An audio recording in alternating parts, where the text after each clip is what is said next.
Would you like to know more? Right. Why, hello, and welcome to issue 704 of Geek in the City. That one was me this time. All right. I was like, I made sure. That one was me. Welcome to issue 704 of Geek in the City Radio. I'm one of your hosts, Aaron Duran. I'm one of your other hosts, Binarita. And I am your other host, Cable Hashitani. What's up, everybody? It is over 100 degrees. Yes, it is. It is disgusting. It's gross. It's super disgusting. And remember, PGE wants you to maybe save $1 on your next bill by not turning on any kind of air conditioning during the hottest time of the day. Do your part. I'm sorry, what? Just Okay. like all the rich people will totally do their part. No, they won't. It's If they were, our PGE bills wouldn't be as high as they are. correct. There is, I fully am behind the very real, it's like, it is one thing that the city is this hot. Yes. That in and of itself is problematic. Yes. Should not be the case. But what's going to make it worse all the way around the line is when one of the power stations explodes, and it inevitably will.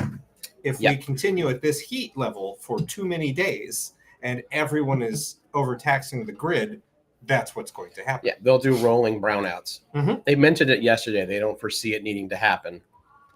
Because after tomorrow, we're supposed to go down to just Into the 90s. 95. Sure. Yeah, just.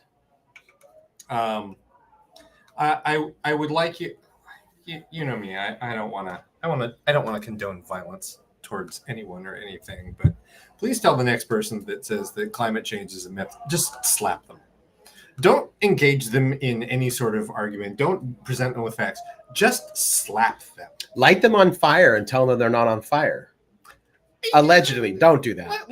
Don't Somebody do it. I'd like to at least start with seeing if we can physically give a reset to kind of shake them out of their cognitive dissonance. All right.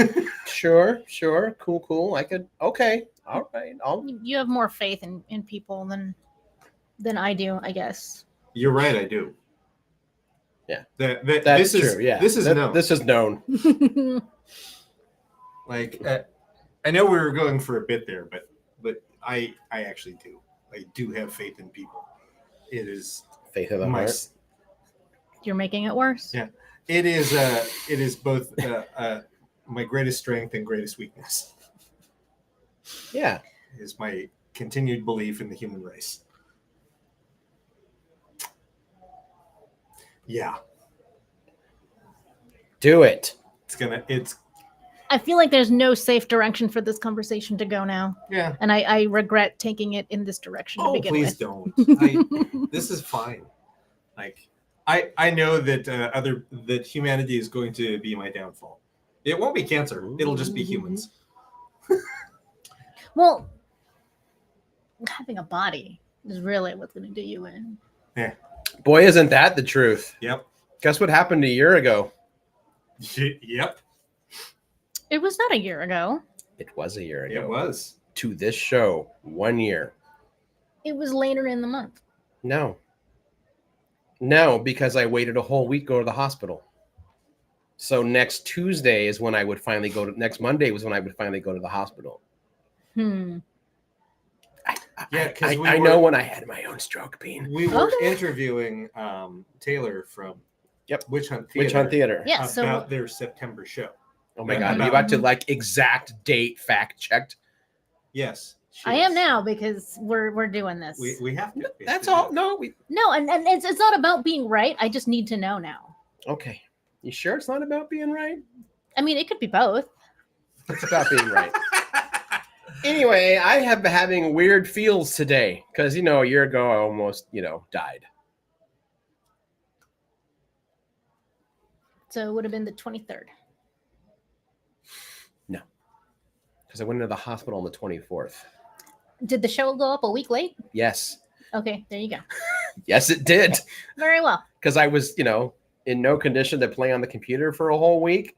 What with being bedridden and MRIs and horrible things happening. And then I remember because I felt guilty that I wasn't doing a new show and hadn't uploaded the old one yet. Mhm. from like the hospital bed. Mm-hmm. So yes, the show did go up late. Okay. What I remembered was that episode was at the end of the month. So what I did not remember is that you were a little preoccupied. Yes. Yeah, it was a couple of weeks before because we were trying to. It was for Death Race. Mhm. That's why we were. Yes, interviewing we were someone. getting ready to go. Which do was like that. in a month. My doctor's like, you're not doing an outdoor Oh, running, no. jumping, physical It activity. was less than that. It was it was just after Labor Day weekend. I was supposed to go to Disneyland the next week. Right. And they're like, you're not doing that either. You know. Yep. And I had never been back since. Anyway, so if my brain seems extra scattered, that's why. Of course, you can't post to some channels. Why would this work correctly? Maybe we should be just take this week off every year, like a holiday. Aaron didn't die one more year holiday. Yeah, Second birthday. I mean, that's what that's a lot of people do that. Well, we're here actually. now. Hey. our friend Matthew does. I that. know. That actually struck me a couple hours ago. I was like, do I want to do the show? Yes, because we have a guest coming on later. That's Yes. right. We have Martin coming on. We've had him on the show before. I have a whole thing. I did the thing. Okay, Except great. But it's not And loading. then, and he's going to talk about the independent short film he is trying to crowdsource through Seed and Spark, based on a story that I wrote a couple years ago, part of my 13 Days of Halloween series, back when I was better on my Patreon.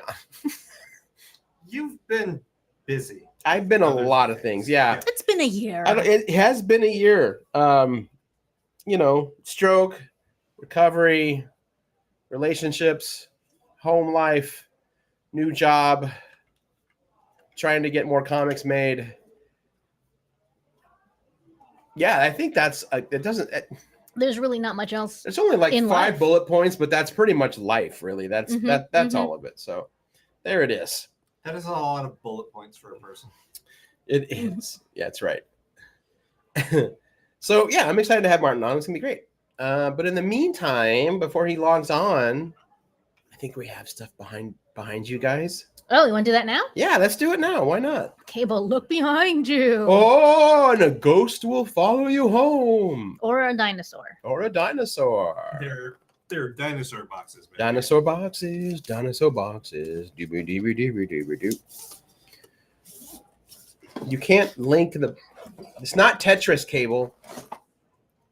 Do. So, what is the purpose of these?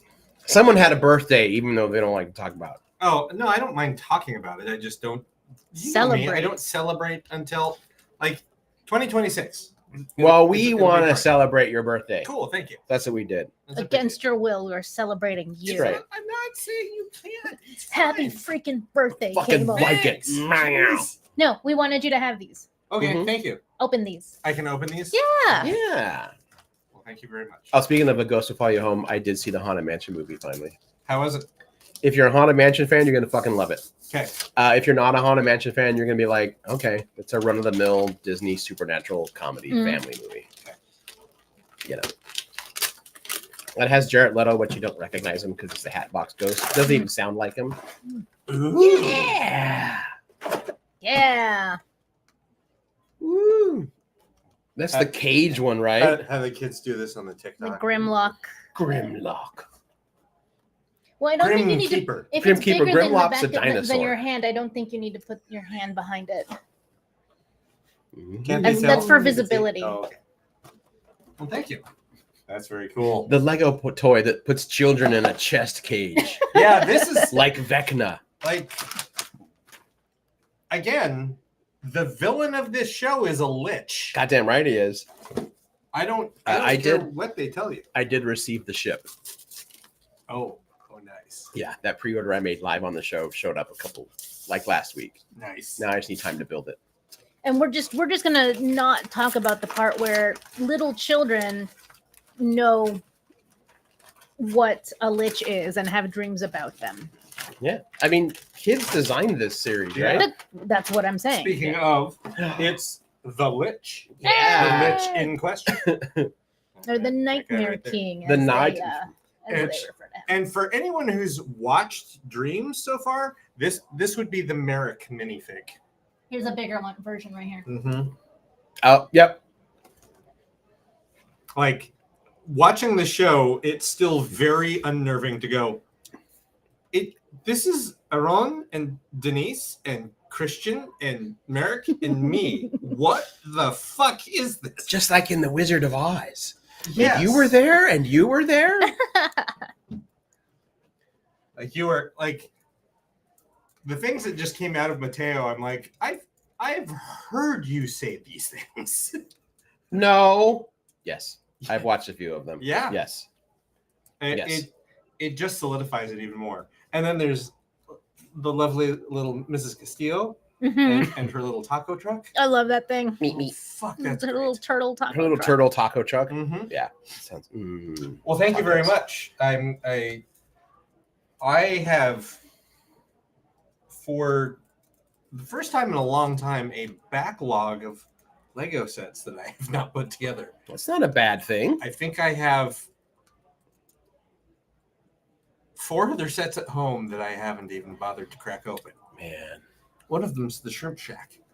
Oh, excellent. Yeah. We have matching sets. Yes. And I'm going to have a couple more because I entered in. Oh, that's right. won You the- won the adult Yes. contest for Brickdiculous. Yeah. So I entered the Ridiculous Spider-Man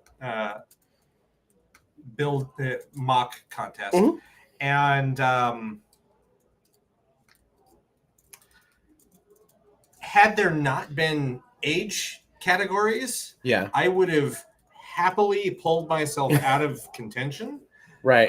because I was the only adult that Oh. entered. There were 8 entries. 7 of them were children under the age of 14. Which makes sense. I mean, that's and yeah. then me. So I was the only. Even James is like, it's disappointing because yours is a good. It's like it is a legitimately good build that should have had competition against it. I mean, you win by default, Yeah. but you may have won anyway, depending on what people walk through the door with. Right. Yeah, and I'm trying not to take it personal because I do marketing for him, and it's just social media is just making it harder and harder.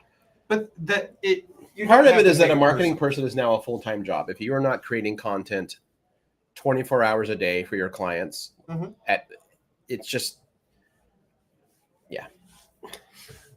and small businesses can't afford to pay a content influencer for a full-time job, which is what they are now. Nope. Yep. Yeah, it's I don't. To, in your defense, that isn't all on you.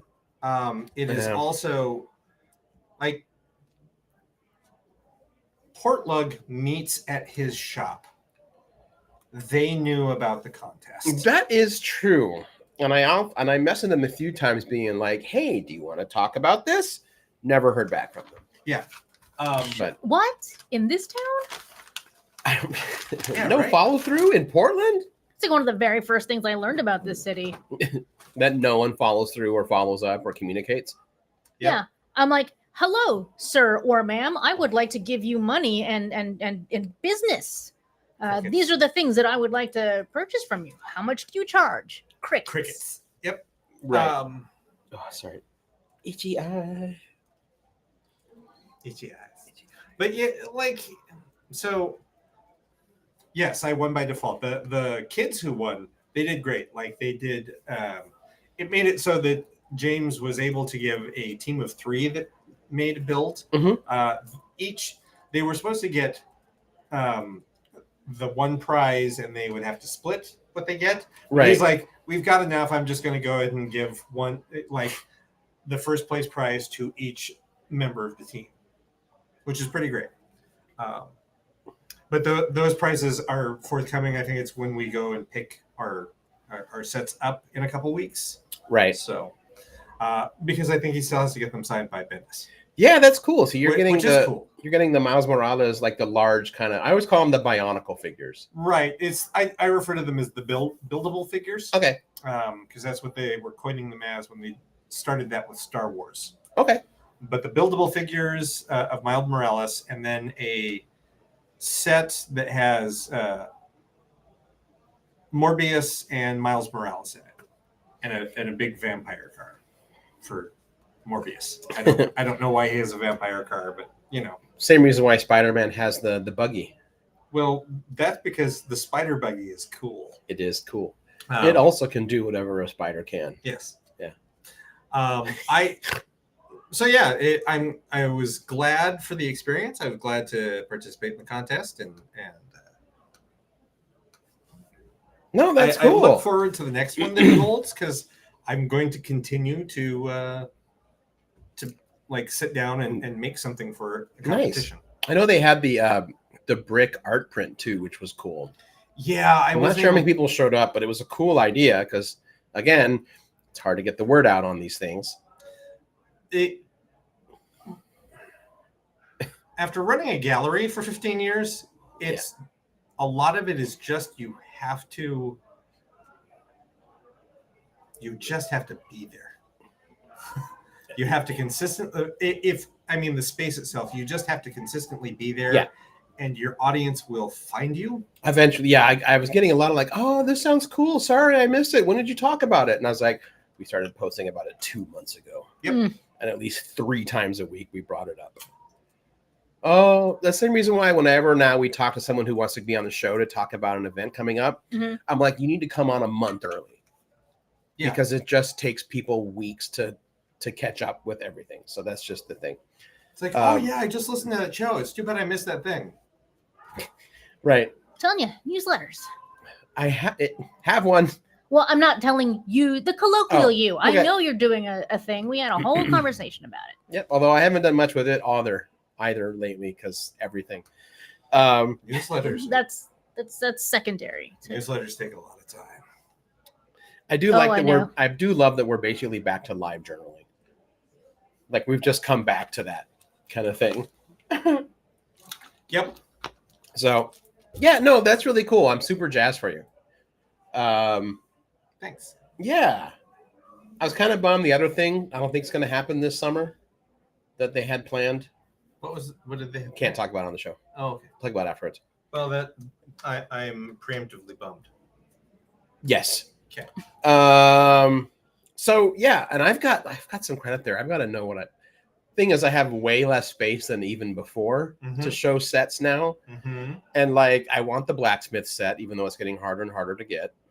I don't really give a shit about the movie Hocus Pocus. I did finally watch it and I realized, I had to be a certain age to watch this the first time. Oh yeah. Because I couldn't even finish it. And it's just like it was not made for someone who's in their mid-40s. I watched the whole thing. It is a fine movie. It's fine. It's just completely serviceable. There's nothing wrong with it. It is also not a horror movie. Yeah. It is a Halloween movie. But right. It is not a horror movie. But the house looks cool, the Lego set. It does. So I kind of want the house. I kind of want the Hocus. I don't really care about the main characters. I just like the house. Yeah.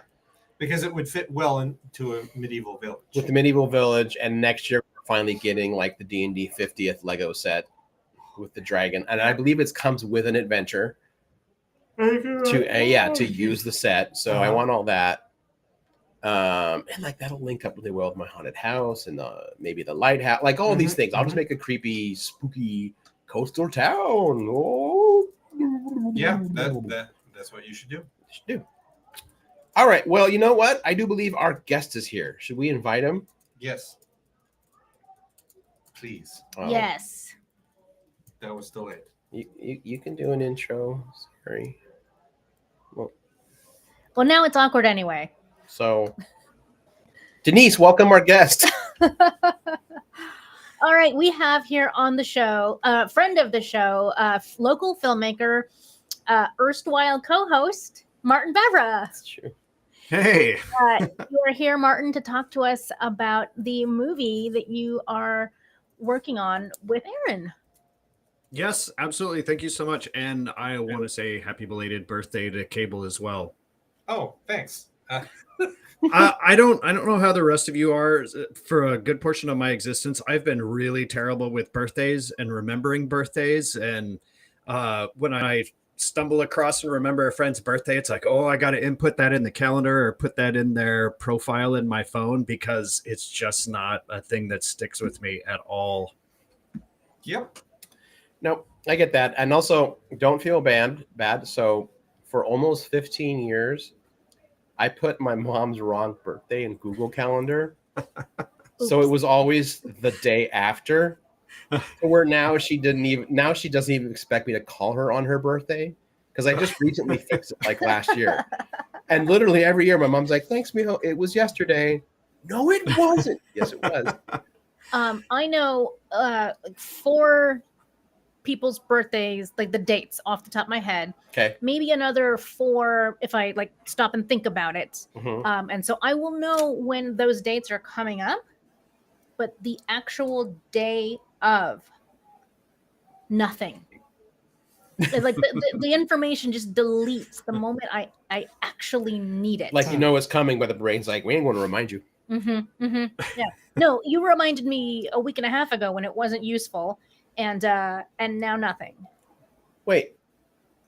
Not you, my brain. Oh. Yeah. I was like, what did I do this time? No, not you. You're not in charge. You're not in charge of telling me when birthdays are. She rarely means you specifically. That's true. She It's always often says It's the you. royal we. Yes. Have I changed my way of speaking? No, you haven't. no, but I've noticed over the last year, my brain has rewired itself a little. Mm-hmm. I'm sure it's That because happens. it's rerouting synapses and all the In and, what way? Star Trek stuff. Techno babble. In that way, I think he means in that way that when there's been damage from a stroke, Mhm. for instance, Yeah, absolutely. Yeah. realizing- You have to Are create you- new pathways. Yep. You're part of the mycelium network now. I mean, that would be sweet. Just Super cool. giant tardigrades showing up in transporter bays and whatnot. Get ready for Black Alert. That was not the sound. Mm-mm. Cables is close. I still had beer going down my throat. Yes. I can't- Bear alert. Bow. Bow. All right, enough about us. Martin, let's talk about your movie. Okay, let's. Absolutely. Well, I know Aaron's talked about it a little bit, but why don't we get from your perspective how this got started?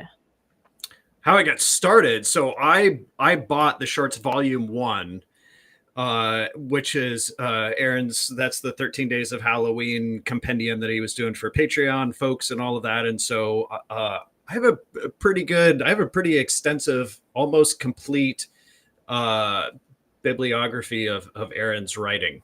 Oh, thank you. So that was just one to add to the pile, Unlike most of the books that are in my library, I've read it.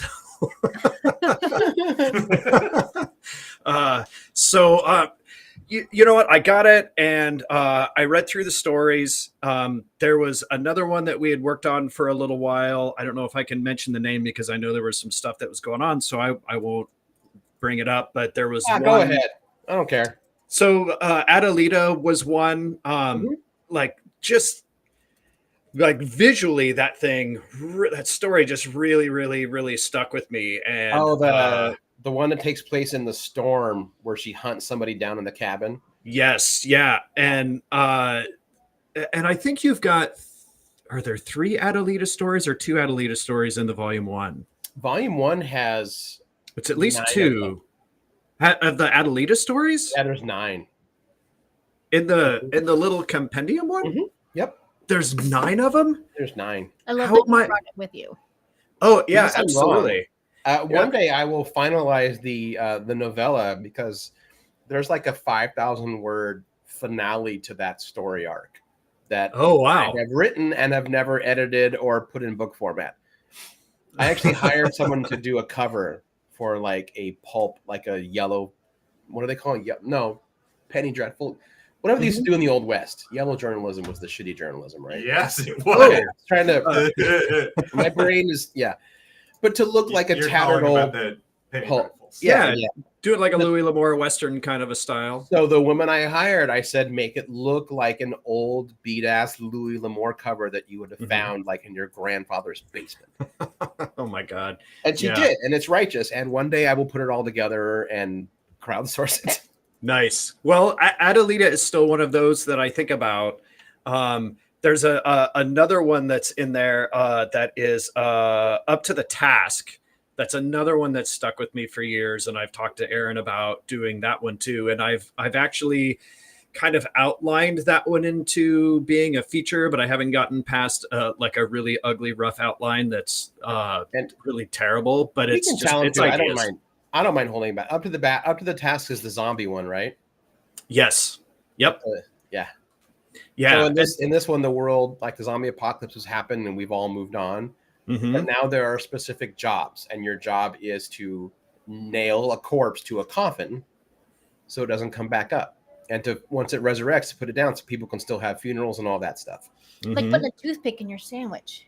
Something like that, but with a nail gun. Like literally like If your deep fear Fucked is that the pickle is gonna make a break for it and do damage on the way out, And eat Denise, on you the way nailed out. it. You did it. Often. That's often what I expect out of pickles. anyway. I could also see a sort of like an Why? Iron Maiden style configuration working. Mhm. Yeah, kind of. Yeah. I mean, you wouldn't want to use actual iron because that would get really expensive and unwieldy, but lots of smaller. Well, that would hold them in Pins. place. Right? Is that not the goal? Am The I goal is- misunderstanding? Is to keep them in their coffin for burial. Right. So, yeah. Mhm. That's it. Anyway, it's Oh, you're them in their talking about That's a making pretty- coffin with the concept of Iron Yeah. Man. Yeah, Not a coffin using it. in the No, style of okay. Iron Maidens.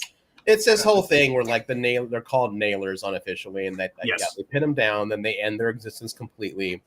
But nailers are like government employees because they realize that letting people do it themselves, a big chunk of families just can't bring themselves to put their zombie daddy down. So the government like mandated, like if you have someone die, you must immediately contact the office of blah, blah, blah.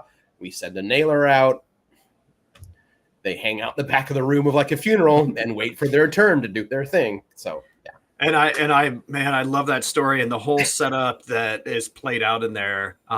It was so good, but it was The Way of Things, which is the one that I am currently trying to do, was the one that really stuck with me Mhm. the most. And it was a combination of things, and it the story really deals with keeping some family secrets, a young daughter who is trying to get the attention and the approval of a parent and struggling against that. And then it goes into a flashback about this parent being in that same position and the sacrifice that the father has to make for all of this, why they are in the present that they are, that Aaron starts the story about. And as Aaron and I were messaging today, and I'm actually in a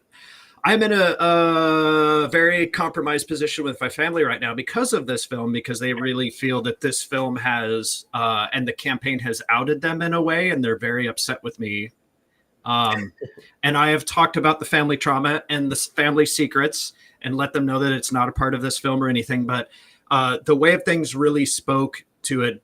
The difference being is that in The Way of Things, even though there are secrets that are being held and people are holding back this secret of a forest god, it's well intended, and there is a well intended sacrifice. There's caring in there, which is not anything like my situation whatsoever. I actually was yearning to have a parent like Tabitha.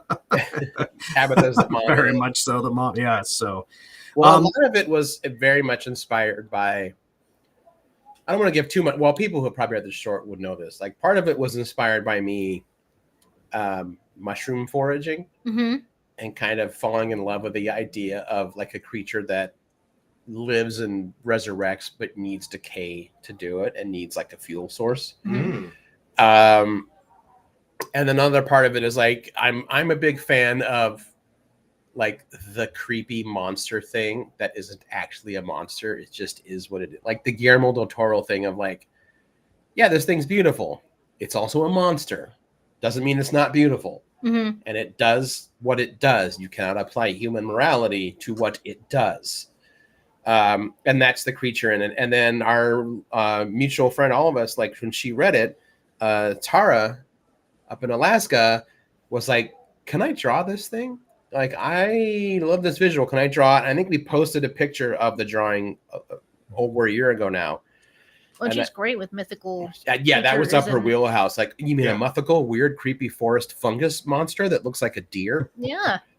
It's also inspired by like the deer people and like Skinwalker. Mhm. Not in the way Skinwalkers are, but the visuals were very much inspired by Aesthetic. that. Yeah, the aesthetic. Which, Martin, you want to say that led into somebody else getting involved? Yeah, so I reached out to Aaron. I talked about the story. I wrote a couple of different versions of the story, which doesn't do the flashback and plays out with the father. It actually plays out in the present day with Tabitha and her daughter Fiona. It references the past, and so it brings up the origin story that Aaron has in there. So. But Aaron said yes, and then has read my rewrites through all of that stuff. But I started going through and obviously looking at the illustration and all of that, and I started doing a bunch of research, which it also turned out that a lot of the ideas, I had ideas, I was making sketches. Turns out the Finns had a creature called a forest god called the Hisi, in which people sacrifice to the god for a successful harvest or a successful hunt, but a harvest in the forest, not in the fields. And then they have these creatures called the Elk of Hisi, and what I had been drawing was kind of a mishmash between the god Hisi and then their little minion elk. So I was doing all of this stuff, and I really, really wanted an excuse to be able to work with someone and reach out to them. And through a mutual friend, I was like, hey, I would really like to do this. It's someone that I met back in 2007. They were never going to remember me. I bumped into him a few times here and there. And so I reached out to this mutual friend, and they were like, well, here's the email. He loves to help. So it was Toby Froud, who, if you don't know, Guillermo del Toro's Pinocchio just won an Academy Award, and he was part of that team that did the creation and design. He's the designer and the fabricator for that. He moved to Portland to get on he was on Kubo and the Two Strings and a bunch of other Leica stuff. He came on at Paranorman. And was the designer and fabricator for those things. Now with Guillermo on the Shadow Machine for Netflix, right? And he did. He was the designer and fabricator for the creatures and characters of the Dark Crystal, the Age of Resistance, which is so good and so beautiful, and it should have had more seasons. And I despise Netflix for the way they run their business. That's a whole other show. Talking about Tron Uprising getting canceled from. It's just heartbreaking. But his work is just astounding and beautiful. And so I reached out to him and sent him an email, and I said, can I send you the script? And then I sent him the script of where it was at that point in time. And he just said, I love it. I'd really love to be involved. Let's go get a coffee. So we went and got a coffee. And I showed him a bunch of my sketches that I had. And I'm like, this is what I'm thinking. He's like, well, what do you want? And I said, well, I really would love you to be on the film, but I don't know what to offer you or what to do. And he's like, well, I'll create this maquette of the creature. I'll take your sketches. I'll take your ideas. And I also gave him reference ideas that I had in there that I'd been building off of, and I'll create something. And a week later, he had literally built this, like it's about 10, 12 inch tall maquette of the creature from the waist up. Obviously infinitely better than any of the sketches or anything that I had done. And one of the keys, very similar to what Aaron was talking about, is one of the key components. I really had this idea of like, if I want this forest god to be able to like pull the decay and the rot and the things together that manifests its corporeal body at that moment. Right. And so even like a skull, and I had sent the picture on before there was that you guys had on the show. And so there's a skull, and it's a moose skull. It has moose antlers, but the moose antlers has a lot of like brows and greens and things growing out of it. But the moose skull actually turns into a raven skull out on the end on part of it. So it's just these different things. And the build had mushrooms and ferns and all these different things that were just a part of it. So that was probably the moment where it felt the most real that we were making this film. Yeah, I remember when Martin sent it to me, I was like, because he'd mentioned like Toby Froud, and I was like, oh, that's cool.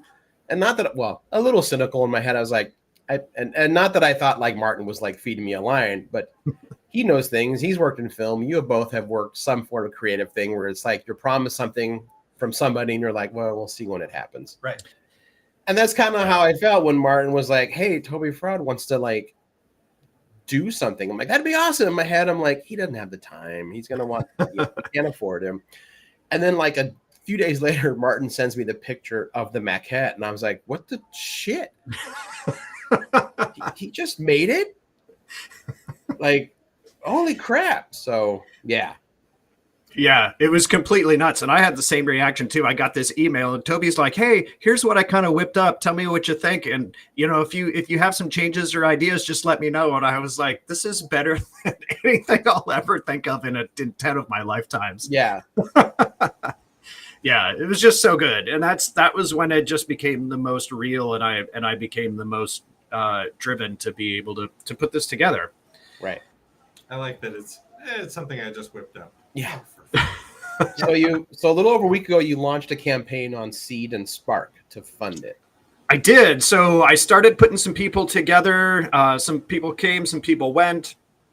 But Aaron's always been in the loop with this kind of thing. I had an actor very specifically that I thought of while I was writing my version of all of this. And I had reached out to her. Her name is Tara Platt. If any of you are in any of the animation world, Tara Platt and Yuri Lowenthal, who have literally done their IMDb's, have hundreds of credits. Yuri Lowenthal is Peter Parker Spider-Man in the Sony video game of Spider-Man 1 from 2018, now Spider-Man 2 that's out. Mm-hmm. Some of the highest selling video games of all time. Tara Platt is also in those.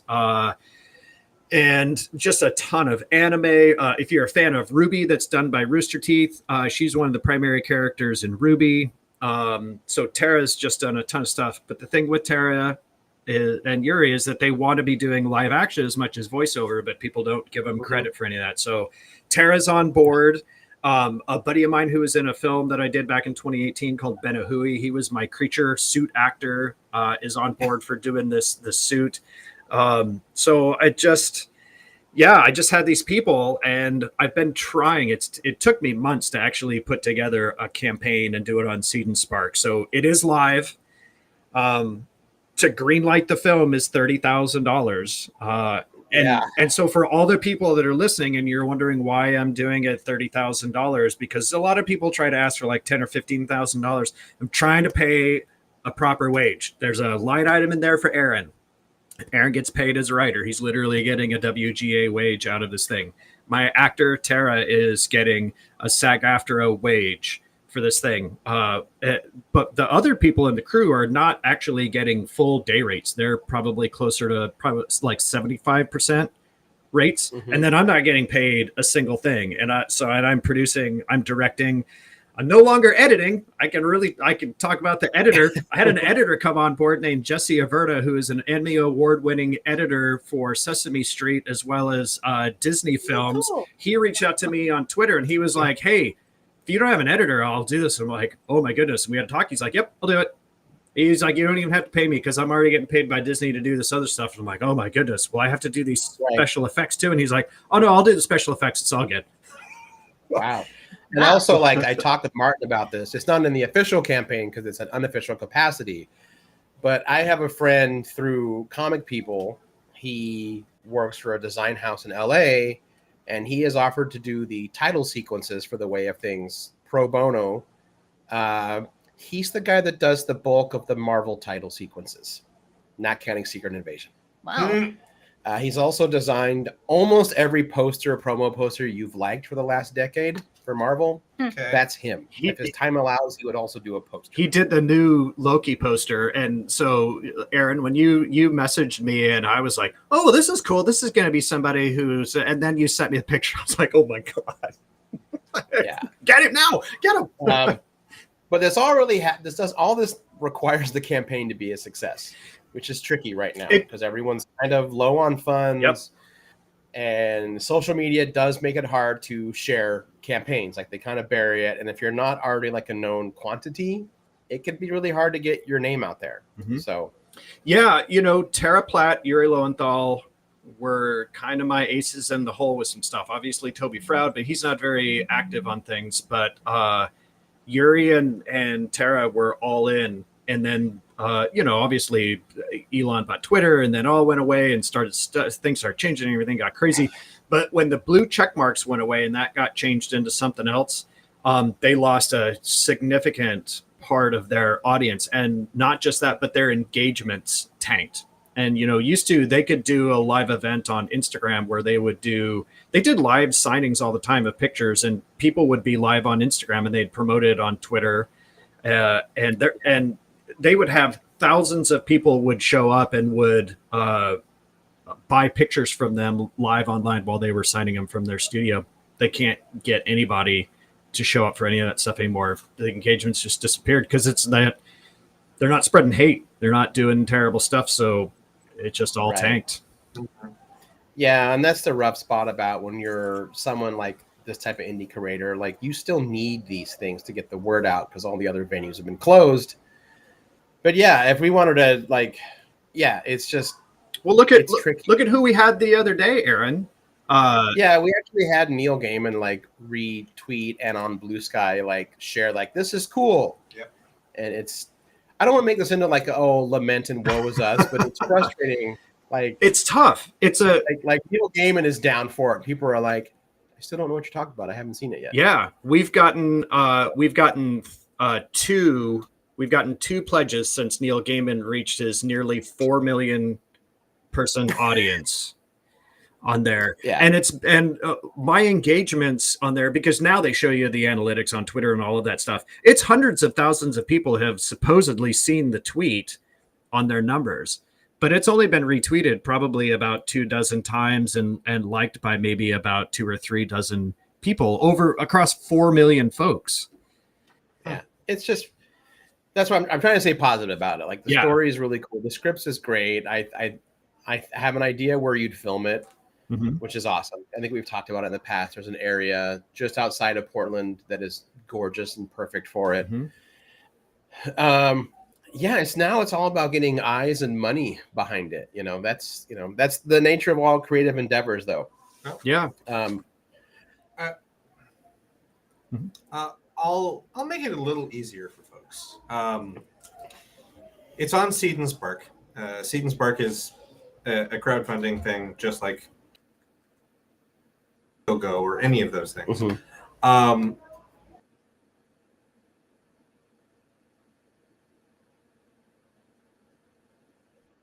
have to sign up for. I literally backed the campaign while we were talking. Oh, thanks. That's amazing. All I did was go there. Well, you're welcome. Having worked in the art industry for years, I understand that the only way to support the arts is to support the arts. Right. So to do that, all you have to do is go. You can sign up using your existing Google account. It costs nothing to do any of that. And you can literally give us $5. I have something there, $5, and I'll give you a shout out and a poster.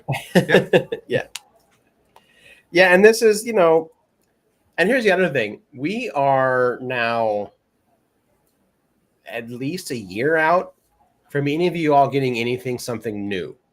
I don't mean this movie. I mean all movies. Oh, yeah. All shows. Yeah.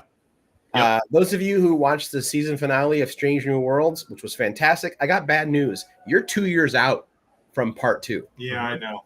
Because of the writer's strike and the actor's strike. That's the way of things is in line with both the WGA and SAG-AFTRA. It's budget. These are the kind of movies that SAG-AFTRA and the WGA are like, go make these movies while we're on strike. It was a few weeks ago, Mark Ruffalo did this whole video when he's like, if you're an independent filmmaker and you didn't think that you could get so-and-so and so-and-so because of their schedule or their budget reasons, you can get them now. And he's like, and actors who want to do these things, do it now. Go do these things.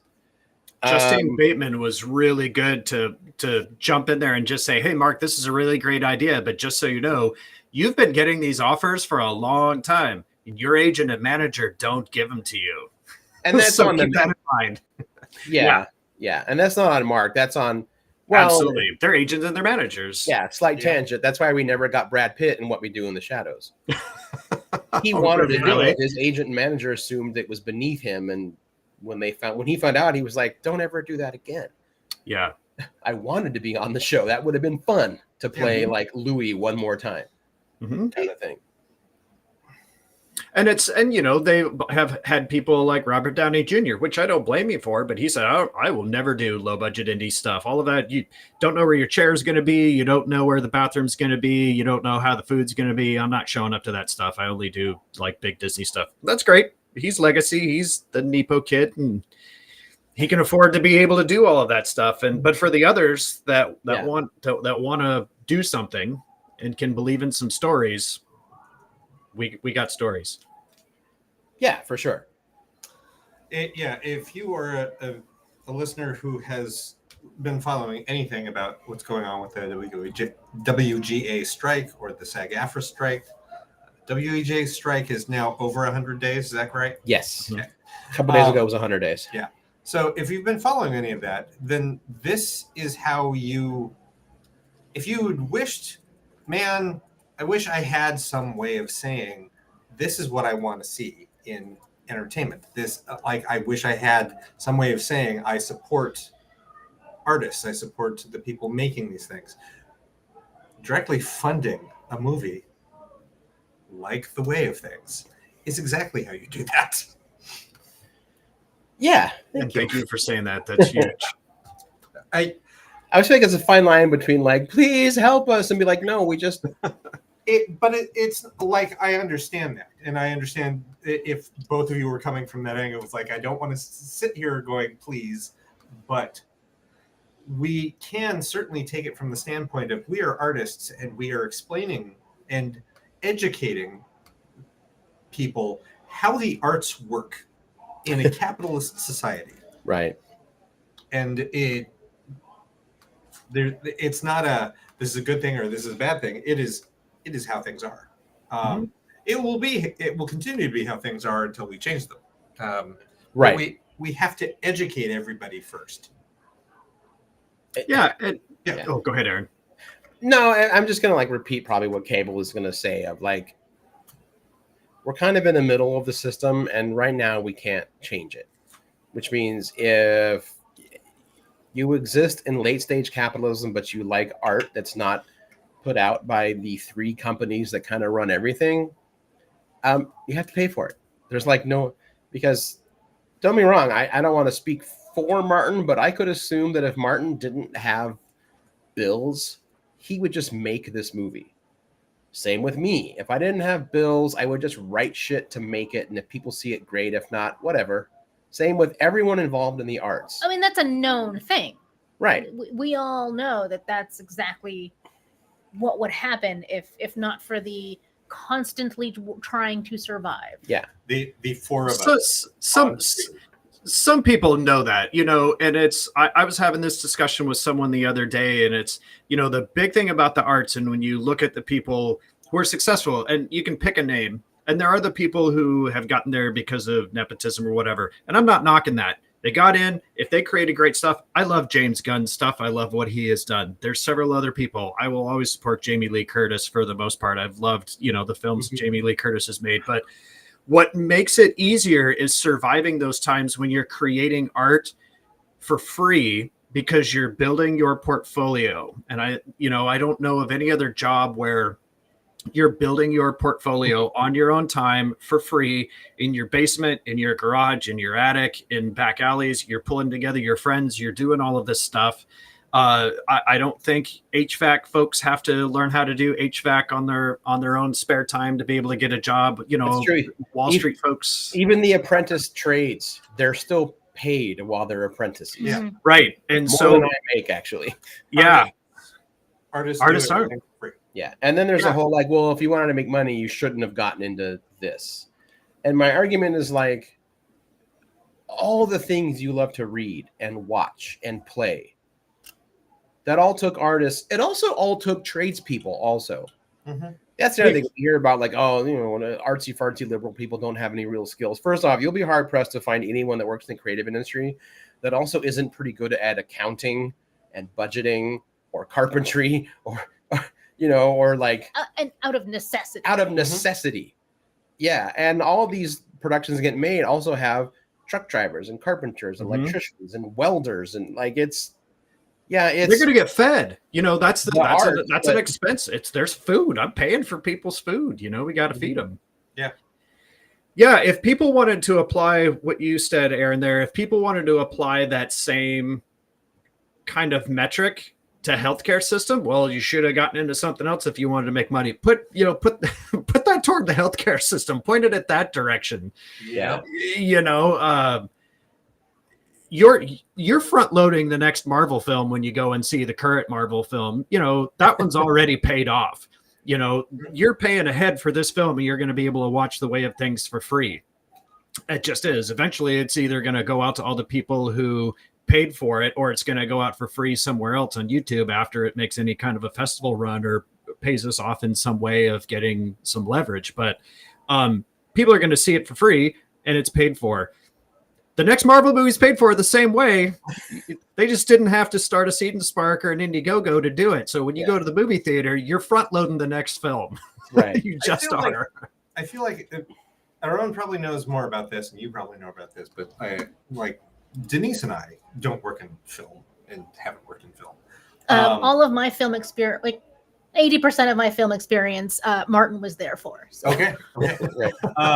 So that was my set. Yeah. Yeah, it's when people do independent films like this, you're talking about like the people who back it get to see it. It is so hard to get the film in front of people in the first place. Mm-hmm. Like we went to the Portland International, or not Portland, Horror Fest. Portland Horror Festival. Yeah, last year, and I am still tracking a bunch of those directors. Their films are still making their way through festival circuits, trying to get into a larger distribution hub. Like there are some movies that we still think about and can still be moved by. Yeah, fully a year later. Yeah, and nobody in the general public knows about it. Like they don't even know it exists. Yeah. I had my film was in there in 2020 or 2021, something like that. I had a short in there, and then I was at Portland Horror Film Festival this year, watched a bunch of shorts and a bunch of features, and great shorts, amazing, mostly out of Scandinavia, just fantastic films. Yeah, those people are putting out weird movies. They're weird and they're good, but they're shot well. And yeah. But there's a filmmaker out of Canada, Lisa Ovis, who made a feature film that's called The Puppet Murders. And I think it was shot back in 2019. And it's like this goofy fun, but completely sloppy, gory horror fest where it's literally like an Elmo on the rampage killing folks kind of thing. And it's just schlocky, great fun. So that film can't get distribution because somebody else made a claim against it. That film's been done since 2019, and somebody made a claim against it who had nothing to do with the production. So they're tied up legally, and they don't have the money to be able to fight it. In the meantime, that person can't go off to get other films and other jobs because nobody can see that films, and that's the thing that's like the ticket that has a couple $100,000 spent into it. Meanwhile, there's a new film getting ready to come out that's called Slaughterhouse. That is a complete ripoff of her film. And it's a puppet sloth going around killing people. And it's like a studio stole that story. Yep. They ripped it off because they can, because she doesn't have the leverage to fight them. Nope. Right. Well, we've actually got a question from Norm in Texas. He asked, "What horror vibe are you going for in the film? 70s era Hammer, 80s slasher, 90s paranormal, 2000 handheld?" None of those. So I am a huge Guillermo del Toro fan. Absolutely. And one of the reasons that this story stuck with me is because of how it also made me feel like Pan's Labyrinth. And if you want to consider Pan's Labyrinth to be a horror film or a fantasy film, that's also a period piece. Our film isn't set in a period piece, but it has a lot of genres together in it.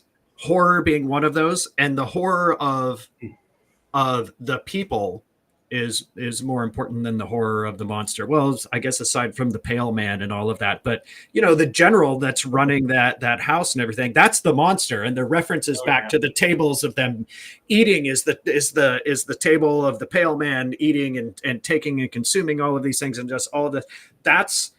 That's how I consume and look at my horror. And that's the best answer I have for you, because while those are all genres that I watch, I don't know that those are necessarily are subgenres. I don't know those are necessarily subgenres that I can successfully pull off. I think Hobo with a Shotgun is a film that doesn't work because somebody thought, I'm going to make a grindhouse style film and I'm going to get Rutger Hauer and he's going to have a shotgun. It's going to be called Hobo with a Shotgun. It's not a very good B-movie grindhouse kind of a film because the shotgun and the hobo don't show up until the end, and for the rest of it you just got to watch this really awful film. It was somebody who was trying to be a subgenre of horror and didn't pull it off. But I was so excited when I first read about it. I remember back in the day, Ain't It Cool News talked it up, and I finally rented it, and I'm like, this is awful. There's nothing going on. Yeah, I think it was a person who thought, I'm going to make a schlocky over the top B movie, and then they didn't, but that was what they wanted to do. I just watched a really great horror film the other day called Session 9 that I thoroughly enjoyed. That was very low budget and whatnot. And I loved that film, which doesn't fall under any of the categories that you put there. And it has some aspects of, like, when you say handheld, I'm going to assume like the found footage, Blair Witch kind of a thing. Yep. But that was kind of the hallmark of that era. Yeah. And every 10, 15 years, another one pops up, Paranormal Activity took off and kind of redefined it. At this point? Paranormal Activity, yes. Like 5 or 6 of those or something. Yes. Yeah. I think there's 7 total. Oh, wow. Yeah. There's had no idea. It's the Fast and Furious of haunted sheets. So I like that. It's good. So I hope that answered your question. I think it did. That came from Norm from Texas. So. Yeah. Well, and so Norm, horror is something that I feel like I'm still learning and exploring about, because when I was a kid, my parents didn't let me watch anything like that. I remember when I snuck watching Jaws on HBO, which was a big thing. There was HBO and Showtime were about it. And it was such a big deal, and it just wrecked me to watch Jaws as a little kid. But I watched almost no horror, and I was actually very afraid of the horror genre for a very long time. I think I started watching horror movies a little bit into my mid to late 20s because I just didn't understand. And I feel like I'm still, even though I'm watching one, and I've just watched one and I have a whole great horror stash, I feel like I'm still learning and digesting and trying to understand what those films are trying to say or what they want to say or anything like that. And I enjoy them, but they don't always speak the language that I'm wanting to speak. Sure. I think with horror is it's a fascinating genre in its ability to tell specific stories in specific ways. And wow, the D&D crowd is lively tonight. I don't know if you can hear that, but that's it's D&D night here. Or someone's been murdered. Guardian Studio. If that was going on, my spidey sense would have gone off, and I would have just left the show, and you would have known something had happened.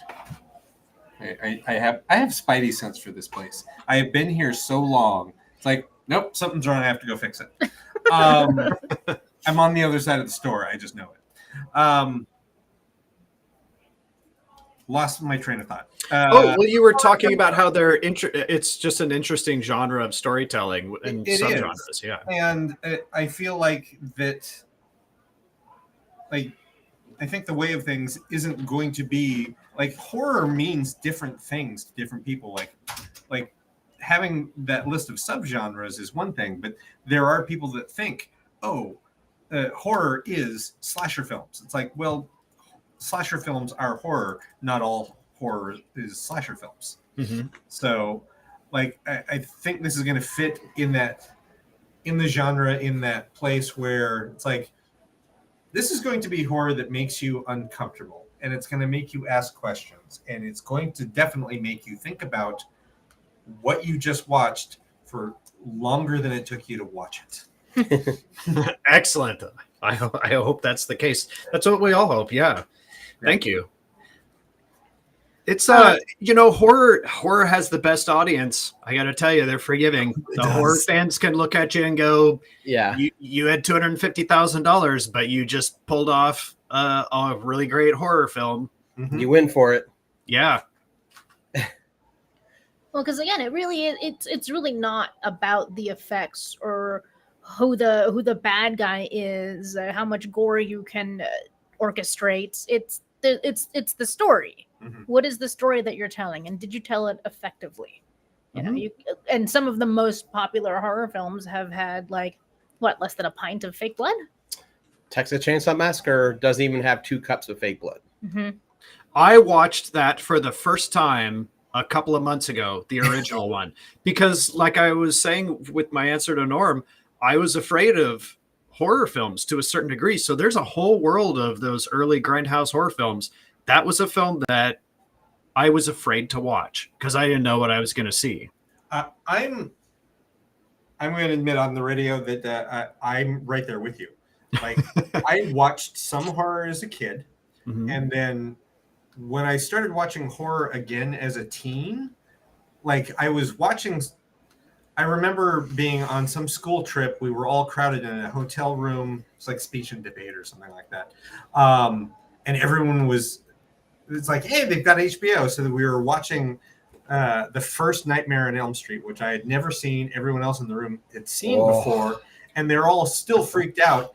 And I was laughing, which should have been that should have been an indicator right there. But like, I'm like, this is hilarious. Why are all of you so scared? It's like, because he's terrifying. He does this like, okay, you and I look at things differently. So I spent a lot of my early 20s just kind of going, well, horror is boring. There's nothing in it.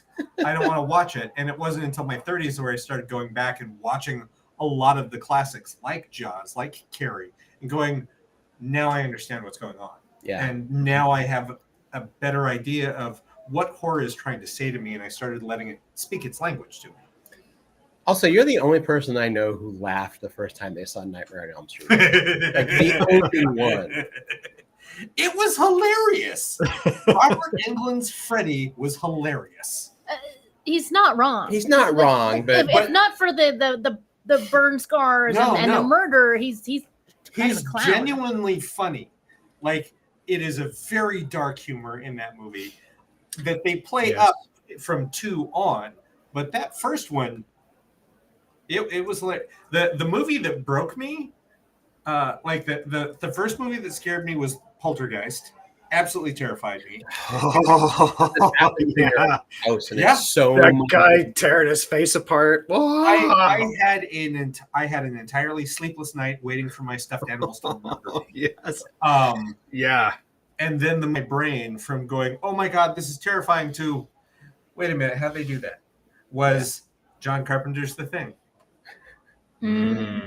Which I saw when I was 12 years old and went, oh. Ooh, that's an impressionable film to see at 12. It was. And watching it, I could feel myself going, this is horrible. This is horrible. Why am I watching this? Wait, exactly how did they do that with the dog? And then I was fine. And I was able to watch the rest of it. I'm like, this is a lot. Okay. Yeah. But that one broke me. It broke my brain for a long time. And people still analyze that film and talk about it. Yep. Even just a few years ago, somebody pointed something out to me and I was like, oh my goodness, you're right. David Keith doesn't have breath. You can't see his breath, but you can see Kurt Russell's. Oh my goodness. I've seen that thing a dozen times. I learned something just a few days ago. This person on TikTok, all they do is talk about studio notes that ruined the movies. Yeah. So the Thing prequel that I constantly lament as being pointless was originally written as a sequel that picks up a day after the first movie with the Norwegians showing up, where like because they're investigating how come we lost contact with our people, and them coming to terms with the fact that like, is this alien entity now free? What does it do?